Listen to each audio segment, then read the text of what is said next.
Во ова аудиовизуелно објаснување ќе гледаме под вектори во 2D како се пресметува скаларен производ и то на два вектори со истата почетна точка. Најважно е да се памти со скаларен производ се добива скалар, односно број. После ќе имаме векторски производ каде што се добива вектор. Сега, како почеток, бидејќи се бара два вектори со истата почетна точка, ќе користиме радиус вектори. Радиус вектори значи, бидејќи имат почеток во 0, 0, сме во 2D, значи со нивната крајна точка се определуваат. Да речеме, имаме радиус вектор А со крајни точки AX, AY и радиус вектор B со крајни точки BX, BY, тогаш се дефинира скаларен производ на следниот начин.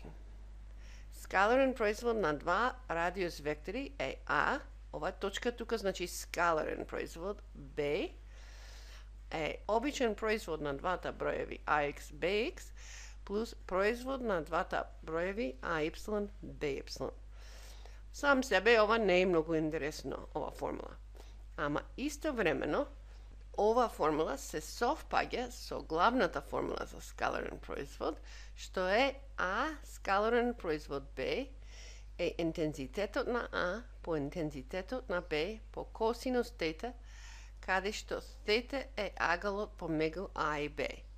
И причината зошто овај производ е доста корисен е бидејќи заедно овие двете формули можеме да ги користиме и да разбираме многу работи за векторите А и Б, агалот помегу нив, нивните должини, нивните проекции и така.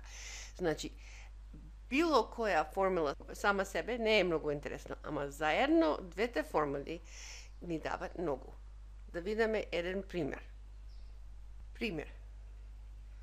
Нека А е радиус вектор 4, 1 и Б нека е радиус вектор 1, 3.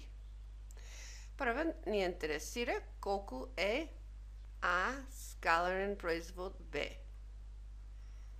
Која формула ќе ја користиме за тоа? Ќе ја користиме ова формула.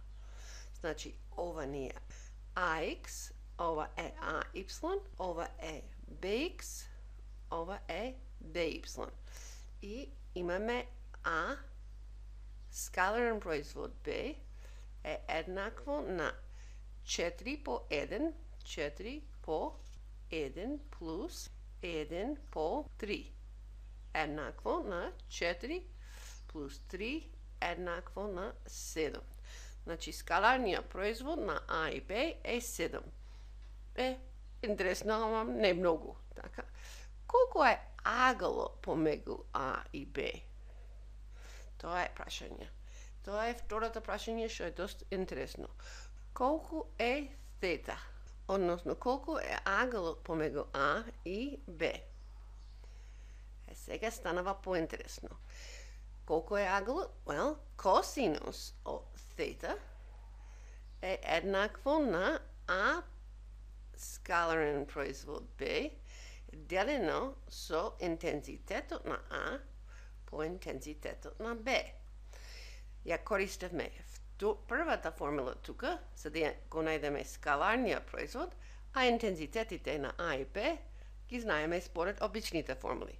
Значи, користејќи двете формули, можеме да го најдеме агалот помегу двата вектори. Колку е интензитетот на А?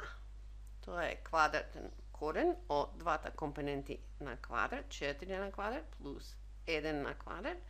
Тоа е корен од 16 плюс 1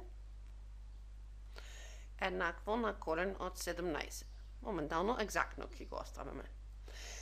Колку е интензитетот на Б? Исто, компоненти 1 на квадрат плюс 3 на квадрат. Тоа е 1 плюс 9 еднакво на корен од 10. Ајде да видиме прилично колку чекаме да биде агалот. Значи, А ни е 4,1. Еве, 4,1, значи тоа е крајната точка. Значи, 4,1. Б е 1,3, значи 1,3, и ние го бараме аголот од А до Б, ова тета го бараме.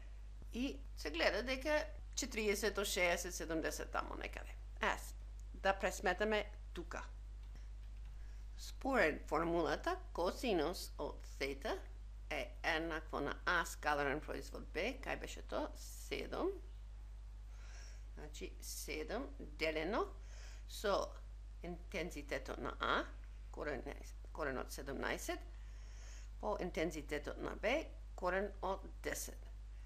Дигитрон, значи имаме 17 квадратен корен по 10 квадратен корен, добро личи, така, еднакво, тој долу, значи 1 врз x по 7, овај број треба да е помало од 1, бидејќи косинуси и синуси секогаш се помалку 1. Значи ова е 0,54.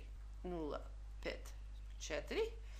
И сега тета значи е аркус косинус од 0,54, односно тета е еднакво инверс косинусото 57,5 степени. 57,5 степени. Добро изгледа? Па, добро изгледа.